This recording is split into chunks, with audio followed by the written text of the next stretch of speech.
Welcome to the For Love and Money podcast, the show where business and social purpose meet to inspire a movement for positive change. Here's your host, Carolyn Butler-Madden. Tim Stubbs is a founding director of a strategy and environment consultancy called WolfPeak. Now, Tim would much rather be surfing than working, but there are bills to pay. So with his co-founder, Steve Fermio, they set up WolfPeak to see if they could grow a profitable company doing work they believed in, because WolfPeak has been set up to do good. With his training as an environmental engineer and being a people person, it's not surprising that he does most of his work at the interface of those three things: environment, engineering, and people, and trying to understand how we bring them together to improve our world. Now, the theme of today's episode is starting point. Tim shares his view on our traditional approach, which puts business and economic growth as the starting point, which we then try to fit everything else around, environmental and human considerations. Tim invites us to consider an alternate perspective, understand the constraints of human beings and the environment that we have grown in, use these as the natural starting points, then ask, how does business fit into that? How would our behaviours and actions change if these were our starting points? It was such a thought-provoking conversation with Tim as he drew on his learnings from different knowledge sources, and my hope is this interview might open some new perspectives for you, as it did for me. Enjoy. Tim, welcome to the For Love and Money podcast. Thank you for joining us. No, thanks for having me. It's really good to be here, and I'm looking forward to it. So, first question I ask my guests is about love. Straight to the love part of the Love and Money podcast. Yeah. In your view, is there a role for love in business? Yeah, I thought about this a bit, and I kind of think it's the opposite way around. And is there a role for business in love? And I kind of feel like we sort of put this business thing, it drives so much of what we think about and how we look at things. And it's not really, why you're a human and why you're here. Life is, I feel like, much more about that experience of, why are you alive as an organism and what are you here to get out of it? And it's a lot more love than business, I'd hope. So, I think maybe just sort of reframing that question and sort of saying, well, you want to have a life of love or where you enjoy your life and have a lot of rich experience, and business can definitely be part of that, but it's not the other way around. So we're not trying to fit love into business. We're trying to fit business into love. That is such a powerful reframe, and I absolutely love it. It fires all sorts of things in my thinking because you've flipped it on its head totally. And it's like, business isn't why we're here, right? Yeah. Yeah, it's really important. And it's how we, at a base level, it's how we sort of sustain ourselves day to day. And it definitely brings elements of love. There's things we love about our work potentially, or that different people love about business.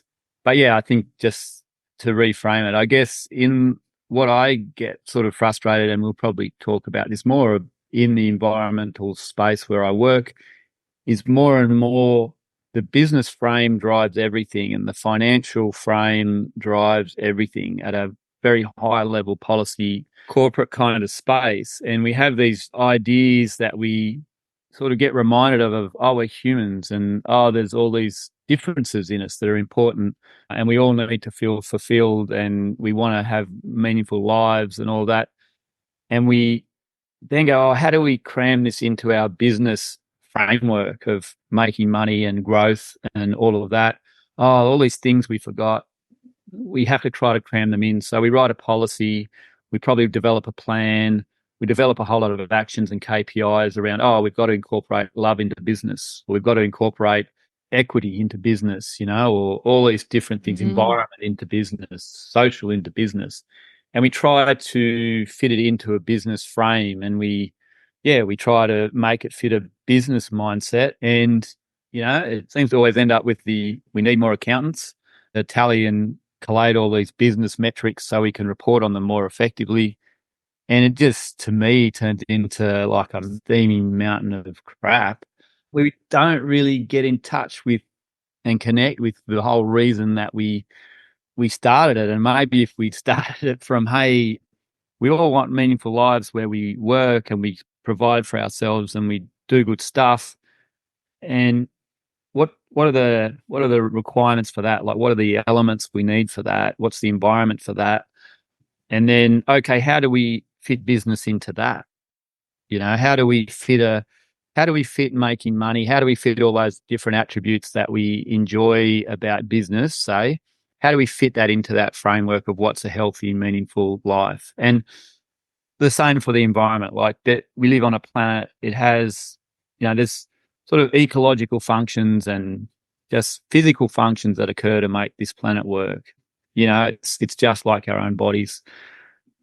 And rather than try to sort of fit environment into the business frame, and business is just a set of ideas that we've come up with as humans as we've evolved, and our ecology has evolved, and we've got sort of our thinking and society has evolved. We try to fit the environment into that frame instead of going, hey, hang on, we live on this amazing ball that has all these super intricate interactions that make it work, and has made the environment that has allowed us as humans to evolve, even from, single cell organism to what we are now. We didn't do that. The environment that we evolved did that, and we evolved within it. And yet now we think that this idea of business and growth and economy and finance, we need that thing that made us should fit into our idea, rather than going back to that thing again and saying, how does this work? Do we really understand how this works? Do we understand how, when we do this, what happens over there? So when we clear some forest here, what happens to the aquifer thousands of kilometres away, that happens to the mound spring, that happens to the ecology of that wetland that is impacted by all those complex interrelationships that don't, they happen at a tiny scale, like within the little catchment you might live in every day. We all live in little catchments where the water flows and the ecology interacts and all that. And it can happen at a very small scale. You can watch some water flow down the gutter in your street and wonder about, where's that water going? What's the journey it's on? What's the ecology it's going to interact with?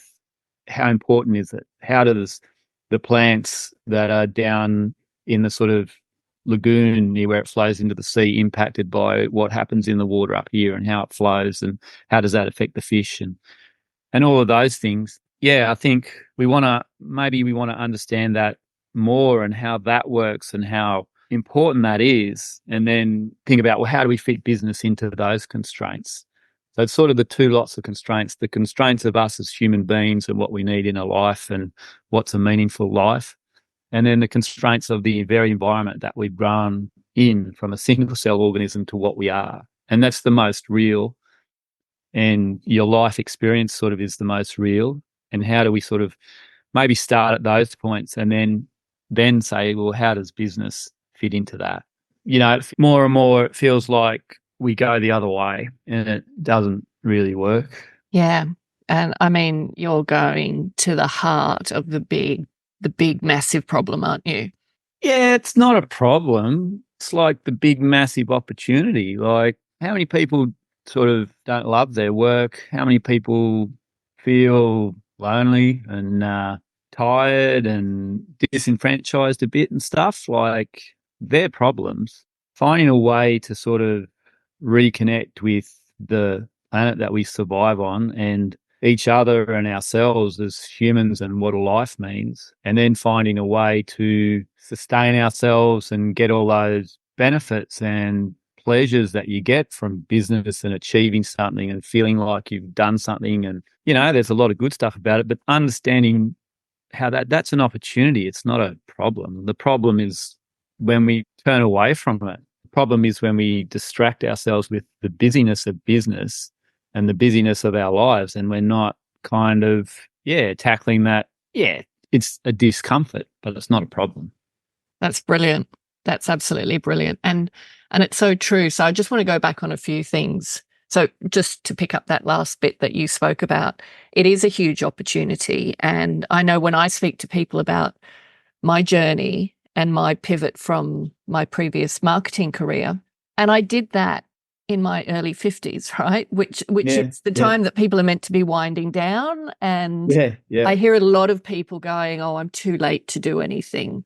And yet I always thought I loved what I did through my agency, but I really struggled with what I was creating. I was just yeah, selling more stuff, yeah, chocolate, yeah, soft drink, yeah, yeah, And in the last few years, doing what I've been doing today, through my purpose consultancy, it's completely different. And I think I've mentioned this on the podcast before. I talk about the changes. I used to love what I did. I used to love the skills I got to use.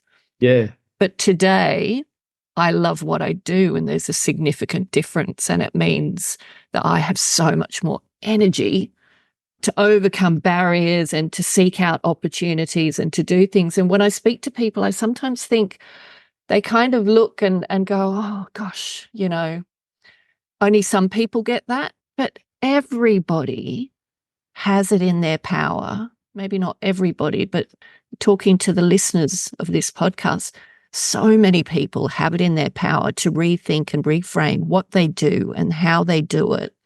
And it comes back to, starting with different starting points with how you think about life. Yeah, and I think too, like, it's sort of not devaluing the life you live until you get to that change. Like, you learn so much, you experience so much. You've got to experience the boredom, the badness, the frustration, the maybe guilt about what you do, the turning away from it. That's all part of it. That's part of getting to there. And then, yeah, I think that idea that as you're older and you're in the back part of your career, you should wind down or you should get put on the scrap heap. You definitely want to wind down, in that you don't want to be smashing out big hours and whatever. You want to maybe embrace sort of other parts of what it means to be a human and all that. But that doesn't mean that that can't be work. Work doesn't have to be bad, and that you can actually give a lot and get a lot by changing a bit of direction. And I guess you look at sort of the Aboriginal culture. I do a lot of work with Aboriginal people, and the elders are revered in their culture. And you're not an elder just by age. You're an elder by what you give to the community. I remember one of the Aboriginal people I worked with, they're an older person, and we were spending a fair bit of time together on a project in the bush. And they said to me, in the Aboriginal culture, you were valued on your contribution, not what you got or what you had. So, the more you contributed to the society and the community, the more status you got in that community. And yeah, they couldn't, in a nomadic society, you can't accumulate stuff to show your status. So you accumulate contribution, you accumulate respect and knowledge and all of that sort of thing. And yeah, I think there's a lot that we could kind of learn from that. Yeah, and even, again, we kind of don't have to learn it by then going, oh, okay, we need to implement a program to get everybody at the age of 55 to retrain, and there's a whole lot of KPIs, and you've got to do this and da-da-da-da-da. And that's what we sort of, I feel like we want to do. We want to make everything really defined and structured and implement. But maybe it's just, like you said before, a bit of a mindset change for each individual to go, hey, maybe I'm not burnout, and maybe some of that stuff I had a lot of energy about when I was, I don't know, 17, 18, when it felt like the world was opening up and, there was so much opportunity for me in my life. Maybe I can reconnect with that, and I can give that a second run. I can go back and get some of that energy and optimism back and reimagine. And hopefully, and this isn't the case for everyone, absolutely, but maybe you're in a better position where those opportunities that weren't open to you back then, because there are the physical realities of, you've got to start earning, you've got to pay for a house, you probably, you might have a family, you might have a partner, you might have all these things that, sort of inhibit on a fully creative life. You maybe have sort of cleared a lot of those hurdles. And yeah, maybe if you could tap back into that energy and optimism and sort of wide-eyedness, that second part of your career is the perfect time to do it. And you bring all that knowledge and experience to bear on that openness that you had back at 17 or 18. So it's probably a really powerful combination. Or it doesn't even have to be the later part of your career. That was my story. But I hear a lot of senior people, CEOs, who are burnt out, cynical of corporate organizations, who are like, oh, I just want to go work for a nonprofit. And it drives me insane because it's like you have an opportunity to create change where you are, right? Yeah. And it's the level of change you create is going to differ according to your environment and, your stakeholders and everything. But you have an opportunity to create that change. And the change you create there is going to be far more impactful than just jumping on another ship that's already creating impact. And I think there's a massive opportunity within business to do that. And for people it goes back to what you were saying before, is reframing how you think about business. Yeah, and where that starting point is. Like, I think it will, to me, it's like it's a full, it might be a small shift in your perspective as a human being, but it's a tiny shift and it will play out in every part of your life. Yeah, it'll play out in your business life and the decisions you make and who you hire and how you influence and but it'll also play out in your friendship circle. It'll play out with your family. I guess, yeah, it's just sort of maybe connecting back to some of that stuff and taking time to sort of connect into the environment, spending a bit more time outside and going back and trying to, get a bit back into what you are as a human and why you're here and bringing that to your business life. And before we get into WolfPeak, which I want you to tell us about, I just want to pick up again what you talked about before a couple of times, and this sort of interconnection of everything and how First Nations people really understand that. And I've been reading a book. I'm in the middle of the book, Right Story, Wrong Story by Dr. Tyson Yunkaporta. And I'm going to get all the details of this wrong, but at one point he shares this thing where he said, I'm in Northern Victoria, and don't pick me up on the species of tree, I'll get it wrong. But for example, he says the willow tree is flowering, and I don't know what that means here because it's a native of southern Queensland. And when the willow tree blooms in southern Queensland, it means that carp come out to breed or whatever. But it's this, so I've got all those things wrong, whatever they are, the species. There were a couple of bad choices in tree and fish species, but anyway. Okay. Queen is right. Exactly. But the idea that everything is connected, everything has its place, its source is connected to something else in nature, that we've just entirely lost that. And not entirely, but yeah, we definitely haven't entirely lost it. I think we've all still got it. And I think, like, I'm not an Aboriginal person. I spend a fair bit of time doing work with Aboriginal people, but that doesn't make me an expert and definitely doesn't make me understand their view of the world. But I guess just, if you think, I wanted to do a project, I haven't done it yet, but at my kids' school, where we'd paint a line that would sort of represent the time that different people have been in Australia. So if you painted the line for Aboriginal people and you say, they've been in Australia for 60,000 years, and I can't remember I think I'd have 2 meters for 1,000 years or something like that, then it'd be 120 meters for the Aboriginal people. And you could do a fantastic line winding its way all around the school grounds and get the kids to paint it and get some Aboriginal artists in to sort of help, bring it to life and really make it a meaningful thing for the kids, and they could learn about culture and stuff while they did that. But then at the end of it, you could paint the European occupation of Australia. And if you say that's 200 years, if 1,000 years is 2 meters, then 200 years is going to be, math's going to kill me here, but anyway, it's not very long. So, you've got 120 meters for the Aboriginal occupation of Australia, and then you'll have, however many centimeters for the European. And I think that physical representation is really important because it just sort of shows you that those people spent a lot of time here and really got to understand how this place works. So there's a lot to learn from that. And we should learn from that to understand how we live here. It's kind of like if you go and visit friends in an overseas city, you don't start telling them where you should go and what you should do. You go and say, hey, great to be here. What should we do? And they go, oh, we'll go here, we'll go there, we'll have food here, we'll eat at that restaurant. And you do it because, well, these guys are going to show me how to enjoy their city the most. And we don't kind of do that here. But again, opportunity, right? There's so much opportunity. There's so much opportunity. And also, I guess, respecting the knowledge and just sort of putting it in the place where it should be in informing how we live and where's the starting point. Again, is the starting point business and profitability and all that, and go, oh, well, we've got to shove this onto that knowledge? Or is the starting point the knowledge and going, oh, okay, how does this landscape work? How does this country we live in work? How does it survive? How does it thrive?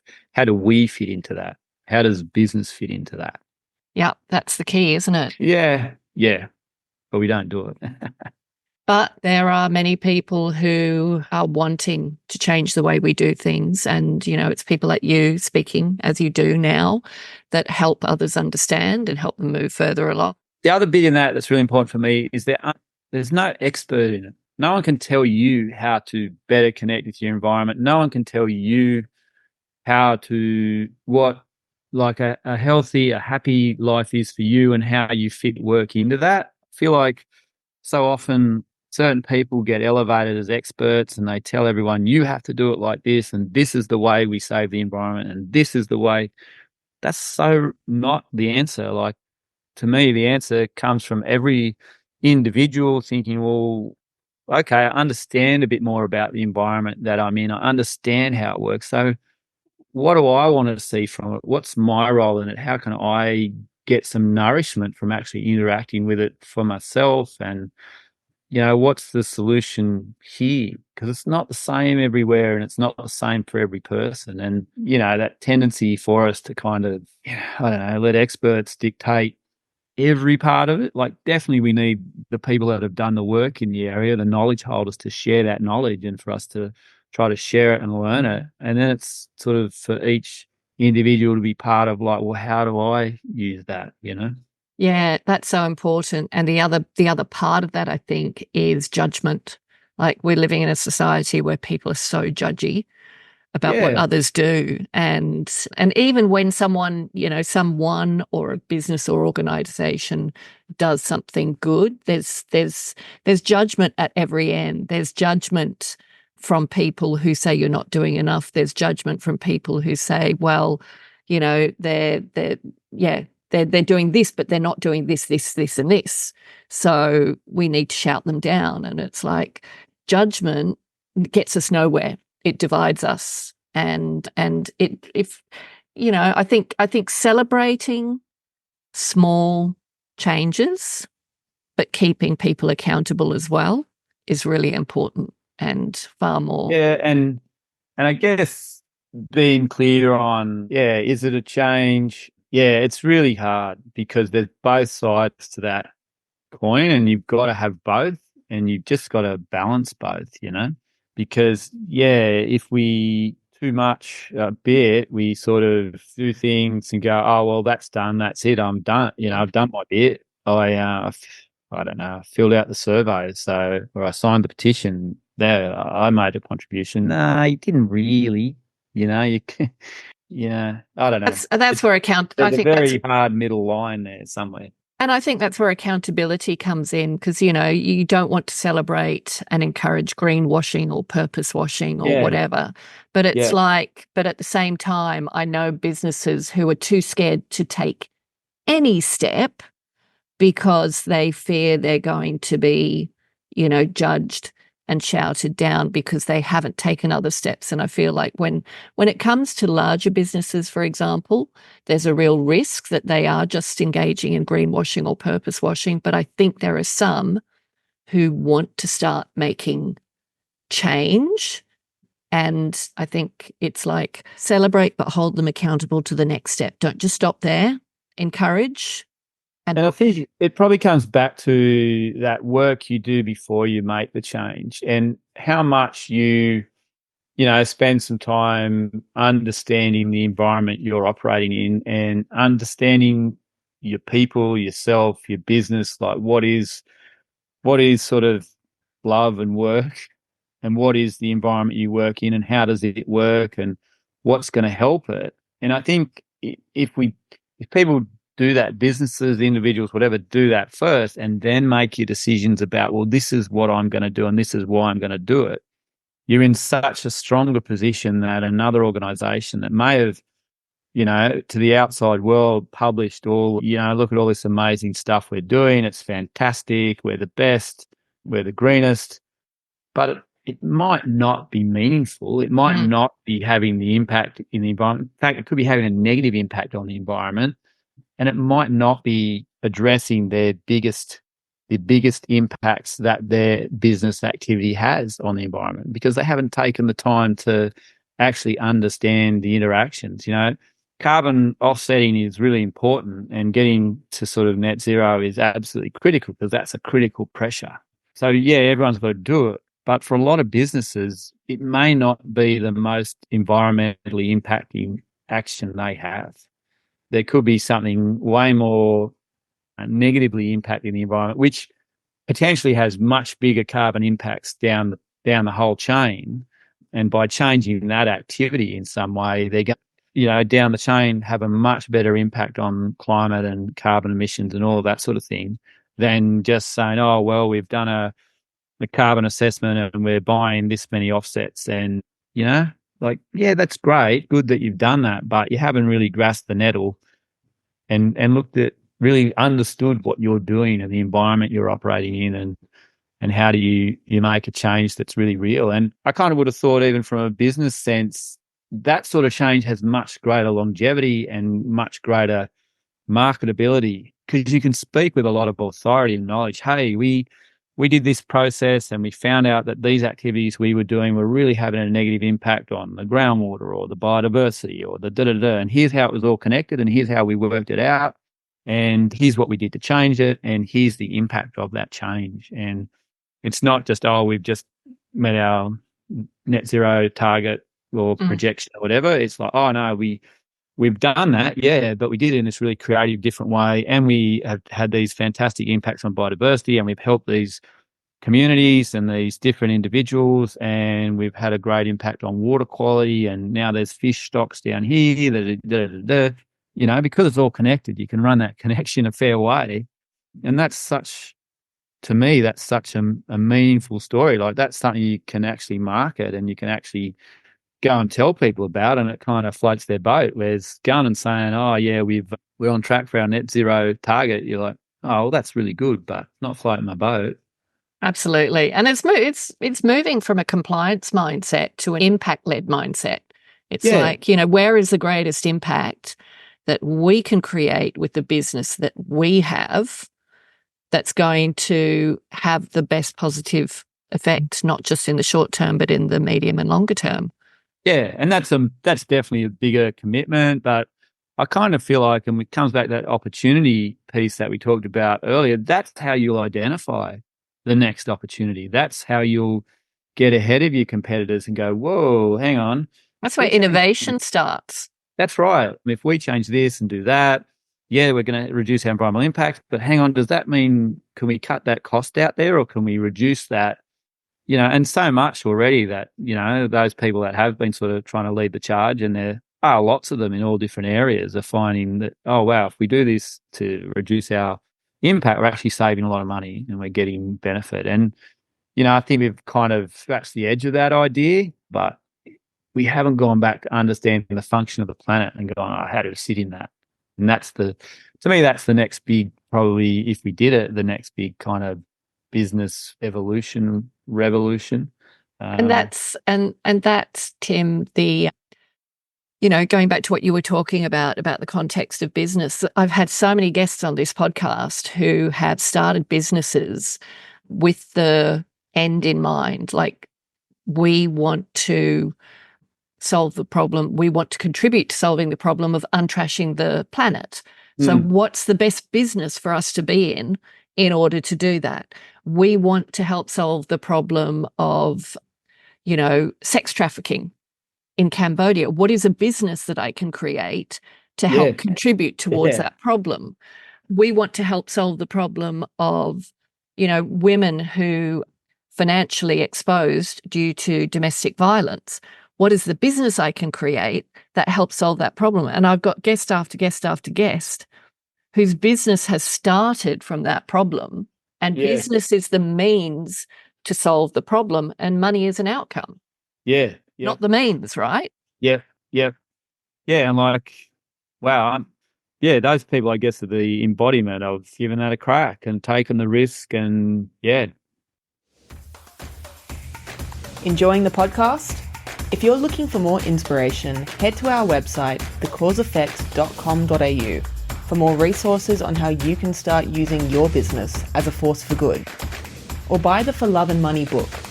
Every copy sold allows us to protect 1 square metre of rainforest. Help us save 10,000 square metres by 2025. So tell us about WolfPeak. If you can give us an overview of what WolfPeak is and what it does, and then just briefly, if you could just sort of share your background story to what brought you to where you are today. Yes, I guess WolfPeak is if you wanted to sort of put it in a bucket, it's an environmental consultancy. So there's about, 30 or so people in WolfPeak. And we do a whole range of work, stretching from sort of environmental work on big infrastructure projects. So like right at the coalface of how are those projects interacting with the environment around them, and how do you manage that and try to minimize the impact of building a new rail tunnel or a transmission line for electricity or something like that. So, we do that. We do some sort of planning and approvals type environmental work. We do auditing to make sure that, projects are complying with their environmental approval conditions. We do sustainability work. So we also do corporate ESG sustainability work. And we have ecologists. So we have an ecology team that are out there on the ground, doing ecology day in, day out. And then we also sort of do government and corporate work. I guess in government, we find more and more we're helping government solve kind of complex problems, not always in the environment space. We find it's diversifying out of that, but the approach you use is sort of always the same. And it's almost that, starting point type idea again of like, well, let's see how far back we can unpack this problem, and let's start with going out and talking to the people that have the problem and all the different players, and let's sort of start that conversation and that working together as a group to work out how we solve it within the context of government and all the pressures that apply in a political environment of a government and what it needs to achieve. Yeah, and how do we sort of get things done? And I guess that's the space where we've worked a lot with Aboriginal communities, Aboriginal groups, really, through, helping Aboriginal groups get money through business cases to fund projects that they want to do to sort of help improve and move their communities forward and move the sort of opportunities and that sort of thing for their communities ahead. Yeah, we've sort of got involved in that space. And then once you work with those people, you develop a relationship where they trust you and you trust them, and you decide you want to go together into the next stage, and you help build the thing, which we're sort of project managing projects and stuff like that, which is not really our thing, but it's all about getting people together and putting some frameworks in place so that you can get things done and you deliver, but it's bringing everyone on the journey. And so we sort of... Can you give us an example of that kind of work that you're doing with Aboriginal projects? Yeah, there's a few.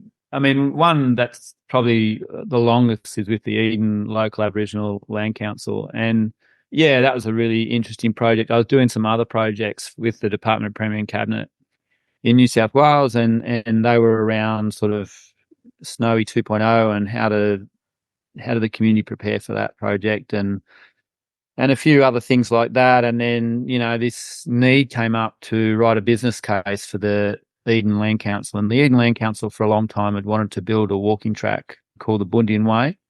And in its sort of holistic form, the Bundian Way goes from Eden all the way up to Kosciuszko, which is about 360 kilometres. And it's a really ancient east-west pathway that Aboriginal people have been using for thousands of years. It's older than the Silk Road. It's, Wow. And it's a trading pathway, and it was the pathway that people used to get up to the mountains to, feed on the bogan moths when that was the right time of year, and then moved down to the coast to feed on, the different coastal foods and all of that stuff. And I mean, Eden is such an amazing town, and obviously there's the relationship that the Aboriginal people had with the whales. They developed a relationship with the killer whales, and the killer whales, there was the Aboriginal people would indicate to the killer whales that they needed them to go and help them gather some food, and the killer whales would go out and push a humpback in onto the beach, and the Aboriginal people would then kill it and share that food with the killer whales in a way that they both knew was what they both needed. And the killer whales weren't just whales, they were the ancestors. There was a whole much deeper and important connection there that I don't understand. I'd like to understand it, but I recognise that I don't, and that's fine. But I love working with the guys down there and just, spending time. And so I got asked to write the business case for them, but I had to go down and meet the BJ, who's the elder down there, and get him to say, I want to work with this guy. And I went down and did that. And we started on the journey. And we sort of employed one of the guys from down there, because I could see that was the best way to make this work, because I was just a passenger, really. I was bringing some skills, but I wasn't.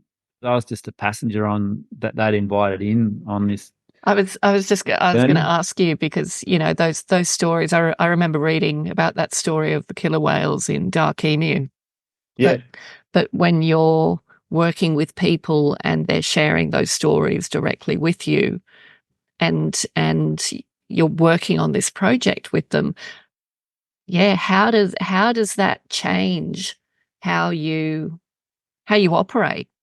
Yeah, I guess maybe for me personally, it aligns with how I guess I operate. So I don't know, you're attracted to what you like in a way. You hear what you want to hear, you see what you want to see. So when I hear those stories, they're what I want to hear. They align with maybe my setup as a human.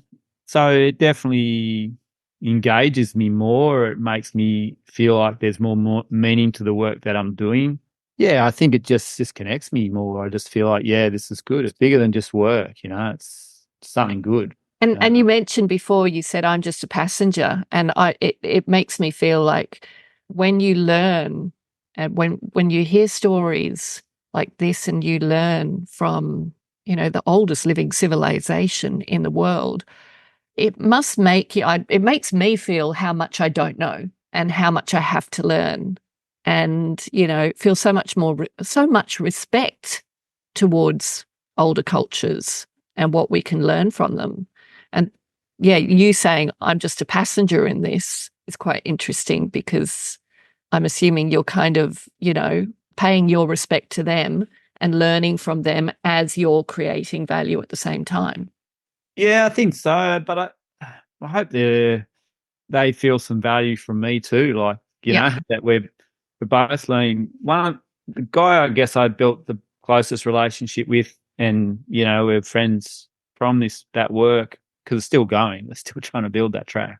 We're getting it done, but it's been a long slog. Les is he's a fantastic person, and we often talk about I talk to him about how I feel, or what does he think about this or that, or am I doing this wrong, or and Les is definitely a kind of, in that community and just in the Aboriginal community, he's someone that's thoughtful and a leader. And, I sometimes probably get too excited about, we need to learn more off the Aboriginal culture and that. And Les goes, we need to find our new culture as Australians. And it's not the Aboriginal culture, and it's not the European culture, but it's the culture that comes from us evolving together from both those cultures. And it'll be different, and it'll be new, and hopefully it will take the best of both. And so no one is better than the other. Yeah, absolutely. The Aboriginal people and their culture know more about this place, and there's tons to learn from that culture. But that's not saying that our culture is second rate. It's not saying one's better than the other. Les's, the view he kind of expressed to me was like, well, the best culture will be when we work out how to do the best from each culture. And we evolve, And I've been reading a book lately. I've read it twice, actually, because it's such a good book. It's called This View of Life, and it's by a guy called David Sloan Wilson. It's called Completing the Darwinian Revolution. And in it, he talks a lot about how in ecology, we're really comfortable with this idea of evolution, and that's the framework that helps us understand evolution and make sense of it all. But he sort of argues in the book that Darwin's theory of evolution applies not just in that sort of genetic and physical evolution that's in ecology, but it's culture, and that we can apply it to our own culture, and that idea of, two different cultures being together, but if we let them both sort of interact enough, the culture will evolve, and it will be it will evolve to the environment of the world that we now live in. Because, I know that the Aboriginal culture that was just can't work in the world that is now. It's too different. But definitely if we're open and if we listen to each other and have the diversity of views and the diversity of people and skills and loves and whatever, and we find better ways to have all of that together, then we can really find our next evolution as a culture.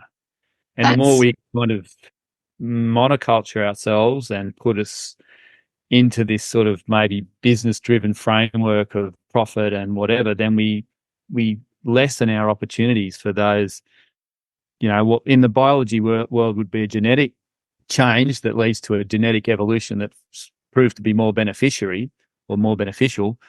The less diverse we have our culture, the less opportunity there is for us to find that next cultural evolution or change that lets us go, whoa, there's a whole new way to see the world and how we interact as humans and society and all of that. So, it's an interesting book, definitely worth a read. I'll put a link into the show notes, and I'm gonna be getting my hands on it after this interview. What do you think? We've talked a bit about starting points. What this idea of evolving culture by bringing Aboriginal culture together with Western Australian culture as it stands today. You've talked about being open and listening to each other and finding better ways, but how might someone start that, do you think? What is the starting point for, bringing those cultures together? Yeah, that's super hard. And again, it almost comes back to, I'm not the expert in it. Each person needs to go and find their own starting point, because the starting point will be different for someone in Sydney compared to someone. I grew up in Kempsey. So the starting point for me was, I caught a bus and went to school with Aboriginal kids all the time. So I had no influence on that starting point. It was there. It was something that happened to me. So I can't claim to be an expert in it because I didn't do it, You're an expert in your own experience, right? Well, kind of. And I guess it's almost changing, just maybe the starting point is just changing that little bit in your headspace of yourself as an individual and going, hey, yeah, okay, I'm going to subscribe to that thinking a bit, or that resonates with me a bit, because then maybe you're just a bit more open. You see the world through a different lens, and you see those opportunities for yourself, where because you weren't looking through that lens, you never saw the opportunity. I'll go back to this book, but there's a section in the book that talks about when Darwin was young, before he sort of had done all his sort of great thinking. He was doing his sort of PhD or whatever, and he was working in Wales, and he was in a sort of valley that was clearly had been carved out by glaciers. But they didn't know that at the time. And so they were looking at this valley and trying to work out all the landforms, and it didn't make sense. And they just couldn't work it out because there'd never been any thinking at that point that Europe had been covered by huge ice sheets. But then after a while, the knowledge came in that, hey, Europe had been covered by huge ice sheets. And then suddenly with that knowledge, they went, oh my God, it was, absolutely everything here tells us this was formed by glaciers. And everything is exactly right for that. And there's there were lots of glacial valleys in other parts of the world that people had studied and said, yeah, these are all the attributes of a glacial valley. But they couldn't, even though they were right there in front of them and the knowledge was there as well, they couldn't put the two together because they didn't have the lens to say, hey, this was once covered by an ice sheet. So rather than maybe saying, hey, yeah, this is how you start that process, it's more just saying, hey, have the mindset that you might be open to it, and the opportunities to start will probably present themselves because you will be looking at your world, your everyday world that you exist, through a different lens. Yeah, I love that. I love that. One of the best things, I used to work for a group called the Wentworth Group of Concerned Scientists for a while, and that was a group that was funded by philanthropists that had all the best scientists, sort of natural resource scientists and economists together. And I'd get to spend a lot of time with these guides and ladies, blokes, and they're just so ingrained in what they do. But I remember one time I was walking from Circular Quay with one of them over to the Wharf Theatre, sort of near Barangaroo there. And we walked through the Argyle Cut. And for people that sort of don't know Sydney well, the Argyle Cut is literally a road cutting through the sandstone of Sydney. And it sort of cuts from one side over a hill. So it's quite a deep cutting. And we're walking through that. And, 99.9% of the population, it's a road cutting. And there's 30 big sandstone walls on each side and a bridge over the top. And there's cars and trucks. And you just walk through this thing and get through it. Now, I'm with this professor, it was Bruce Tom.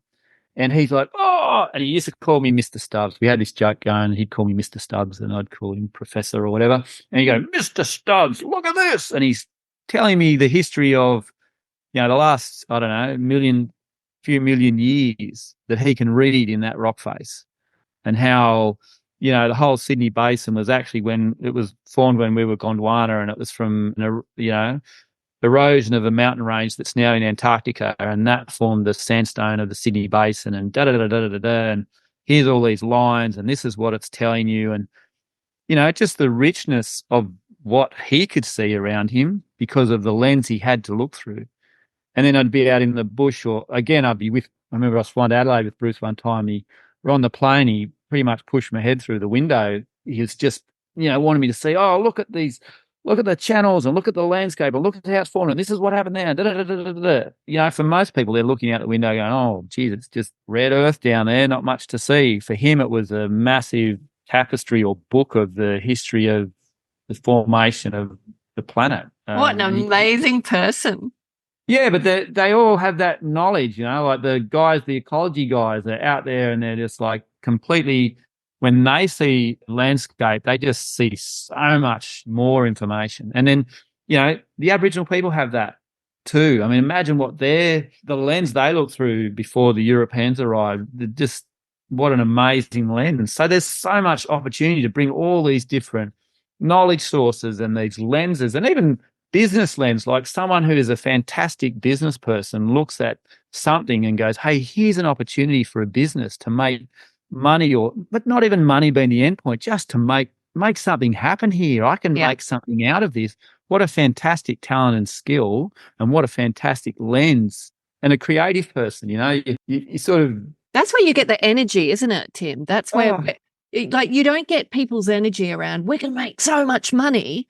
And, money is not bad. It's good to make money, but it's a means to an end. And yeah, but for some people, that's a great lens because it's not the money. It's like, yeah, I'm going to be so good at what I'm good at. I'm going to make so many spreadsheets. I'm going to analyze it so well. I'm going to be so disciplined, whatever it is. Yeah, I guess when it comes back to that love and work thing, start at love. What do you love? And then how does that become your work? Maybe that's a better way to go. I mean, yeah. That's the goal, isn't it? I mean, you've talked a lot about history and learning from history and the role, the knowledge that Aboriginal people carry because it has been passed down, through stories and things like that. I can't help recalling Noel Pearson's press club speech in the lead up to the Voice referendum. Actually, was it? No, it was in the lead up to the referendum, and he said, "You don't know us, you don't drink with us at the pub. We're not your mates. We don't have that relationship, but our children can have that relationship." And it goes back to what you were saying, you grew up in Kempsey, your starting point was, you caught the bus with Aboriginal people, you had friends, you met them, you knew them. And I feel like, opening ourselves up to knowing, but also being careful. I had another guest on this podcast, Desmond Campbell from Welcome to Country, and he cautioned people. He said, I'm like a walking billboard. He said, people want to talk to me all the time, but don't talk to me or other Aboriginal people for your entertainment because it costs us. We're happy to talk to you, but do it with the view that you're going to learn something and do something with that knowledge. And I think that's, a great opportunity. Now, listen, I know you've got to go and we are over time. So first of all, I want to thank you. This conversation has been so revealing, so insightful. It's given me a lot to think about and take away. And I feel we've only, reached the tip of the iceberg. I feel like, we could continue this conversation, but I can see you've got to go. Can you just close out this episode with your dream, Tim's dream? If you could magically create your dream outcome in your world, what might it look like 5 years from now? Oh, I don't know that it would look. I don't know what it looked like, and I don't want to know because that limits it. I don't have all the answers, and I definitely don't know.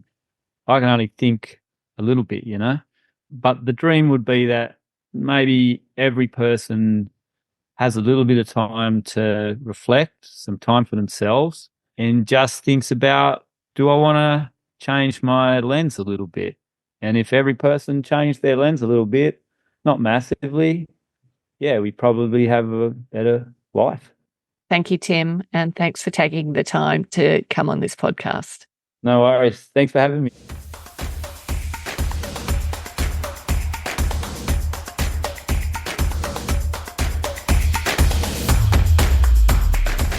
Thanks for listening to this episode of the For Love and Money podcast.